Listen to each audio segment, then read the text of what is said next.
So there are a lot of divisions in this country, but I think most people agree we need growth. How do we get there?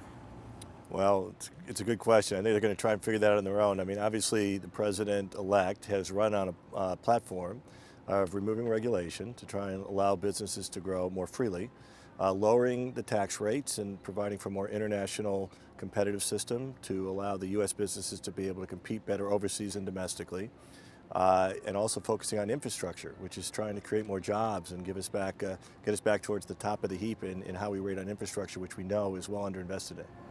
Are you optimistic? I am optimistic. We have a president now who's going to be working with Congress on the same party. There'll be a check and balance, there always is. It's not going to be as easy or as clear as a path as people expect, frankly.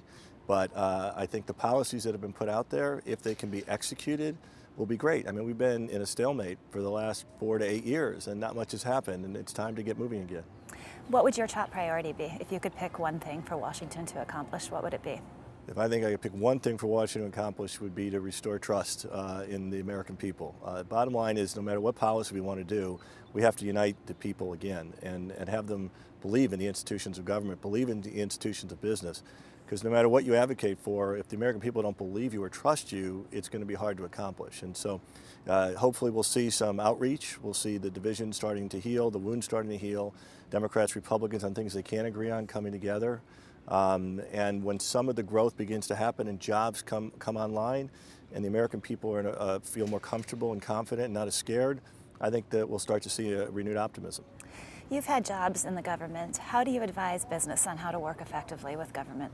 Well, importantly, when business works with government, you got to realize you're never going to get everything you want. You're there to be your own best advocate, but you have to help government figure out how to accomplish things too. You can't just go up and ask. You got to have, it's like even when you're a CEO of a company and you have employees, you don't want them just to bring you their problems. You want them to bring you solutions.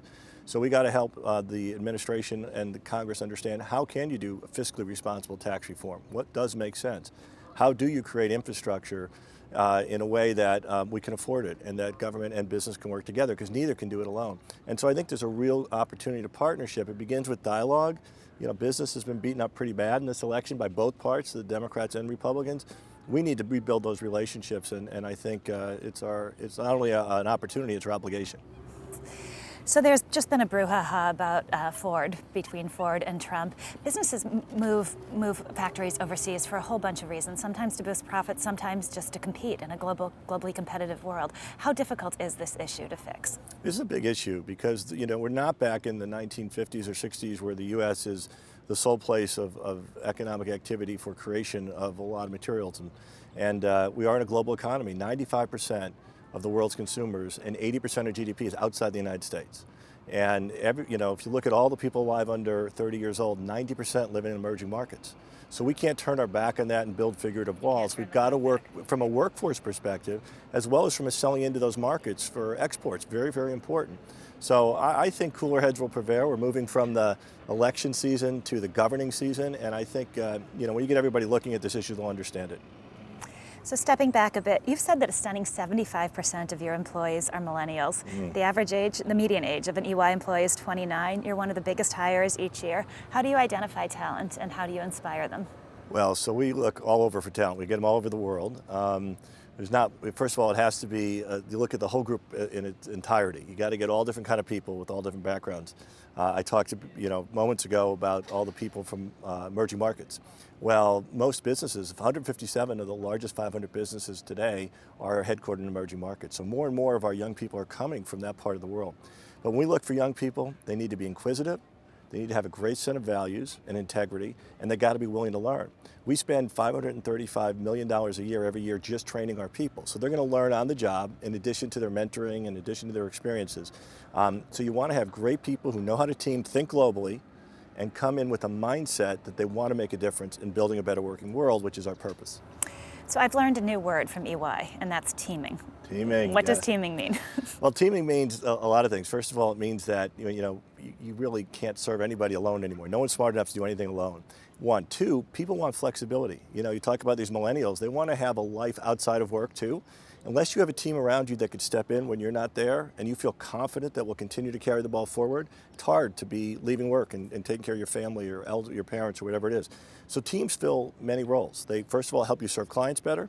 They help you provide for more flexible work-life balance. And they're more fun when you do things with a group of people. And importantly, that team needs to be inclusive and diverse, meaning that you have to have different perspectives around the table, asking the right questions, because our tagline, ask better questions, you get better answers, you build a better working world. Importantly, you have to have all those different perspectives at the table, and our people learn that very early in their career. So last question for you, what's the most important lesson you've learned about leadership?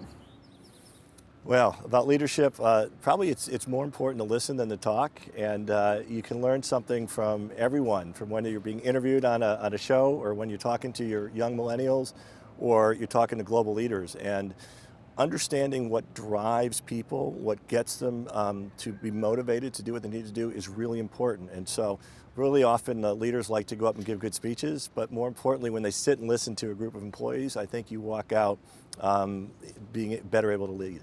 It's really interesting. Thanks. Yeah.